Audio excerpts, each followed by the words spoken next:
Hi friends, வணக்கம். என்ன பார்க்குறீங்க? ரசம். கண்டிப்பாக ரசம் தான் செய்ய போகிறோம்.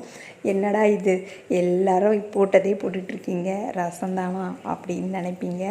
ஆமாம், ரசத்தில் என்ன ஒரு டிஃப்ரெண்ட் அப்படின்னு கேட்கலாம். கண்டிப்பாக. ஏன்னா ரசம் ஒவ்வொருத்தவங்க ஒவ்வொரு மாதிரி வைப்பீங்க இல்லையா? ஸோ என்னுடைய ஸ்டைலில் ரசம் வச்சுருக்கேன். நம்ம அக்கம் பக்கத்துலலாம் கண்டிப்பாக ரசம் அப்படி ஷேர் பண்ணுவோம் இல்லையா? நான் கூட கொடுத்துருக்கேன். ஸோ அந்த மாதிரி கொடுக்கும்போது என்ன உங்கள் ரசம் மட்டும் கொஞ்சம் டிஃப்ரெண்ட்டாக இருக்குது அப்படின்னு சொல்லியிருக்காங்க.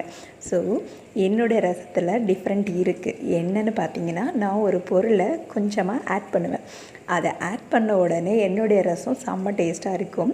அது என்ன பொருள்னு பார்க்கலாம் வாங்க. அதுக்கு முன்னாடி எங்கள் சேனலை சப்ஸ்கிரைப் பண்ணாதவங்க கண்டிப்பாக பண்ணிவிடுங்க. மறக்காமல் பெல் பட்டனையும் கிளிக் பண்ணிவிடுங்க. வாங்க வீடியோக்குள்ளே போகலாம். ரசம்னா எல்லாருமே புளிக்கரசில் எடுத்துருப்பீங்க இல்லையா? என்னுடைய ரசத்துக்கு கண்டிப்பாக புளி ரொம்ப எடுக்காதீங்க. கொஞ்சமாக ஒரு விரல் சைஸுக்கு புளி எடுத்து ஊற போட்டு அதை கரைச்சி எடுத்து வச்சுருங்க. நிறைய கொஞ்சம் தண்ணியும் சேர்த்துக்கோங்க. இப்போ தண்ணியெல்லாம் ஊற்றியாச்சு. ஊற்றி முடித்ததுக்கப்புறம் ஒரு தக்காளி இதுக்கு போதுமானது. தக்காளி கரைச்சிடணும்.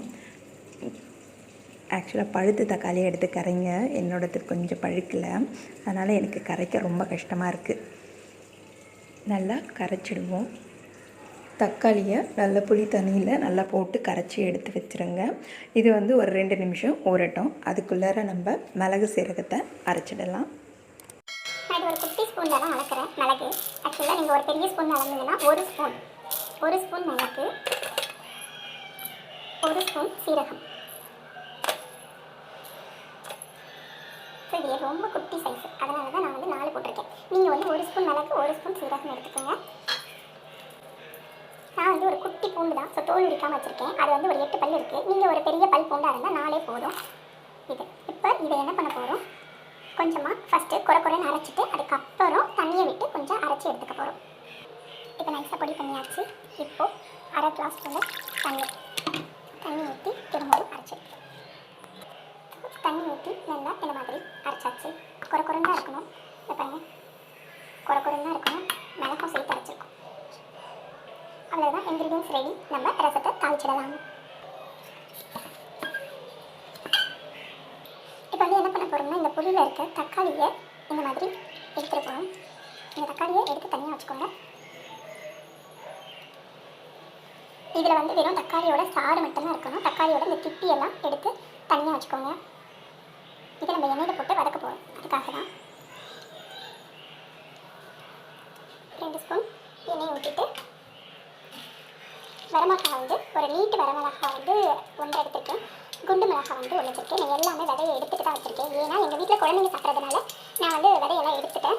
ஸோ வெறும் வரமிளகா தான், அதாவது காஞ்சி மிளகா போட்டிருக்கேன். ஒரு குட்டியாக 1/4 ஸ்பூன் போல் சீரகம், கடுகு,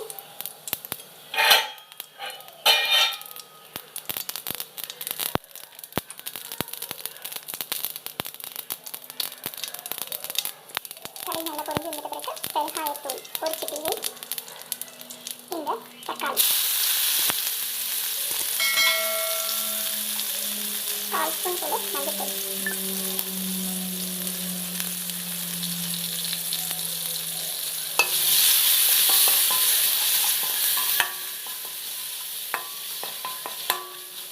நல்லா வதங்க விடுங்க. நம்ம மிக்சியில் அரைச்சி வச்சோம் இல்லையா, மிளகு சீரகம் போட்டு இந்த தண்ணியை ஊற்றிடுங்க. கொஞ்சமாக தண்ணி ஊற்றி இதை அலசி வச்சிடலாம். இப்போ இது ஒரு 2-3 கொதி வரணும். காஞ்சி மிளகாய் ஏன் கம்மியாக போட்டிருக்கேன்னா, எங்கள் வீட்டில் குழந்தைங்க சாப்பிடுவாங்க. ஸோ காரம் அதிகமாக தேவையில்லைன்னு இதை போட்டிருக்கேன். இது கூடவே கருவேப்பிலை, கொத்தமல்லி. இது கொத்தமல்லியோட காம்பு. இதை நீங்கள் நசுக்கியும் போடலாம், இல்லை தட்டி போடலாம். நான் தட்டி வச்சுருக்கேன். ஸோ இது நல்லா இப்போது கொதிக்கட்டும். இப்போ ஃபுல் ரசத்துக்கும் தேவையான உப்பு போட்டுடுங்க. எனக்கு தெரிஞ்சிடும். நீங்கள் உங்கள் விருப்பத்துக்கு ஏற்ற மாதிரி இப்பயும் போட்டுக்கலாம். அப்படி இல்லைன்னா கடைசியாக மொத்தமாகவும் போட்டுக்கலாம். இப்போ இது நல்லா கொதிச்சு வந்துருச்சு. இப்போ நம்ம புளியும் தக்காளியும் கரைச்சி வச்ச தண்ணியை ஊற்றிடலாம்.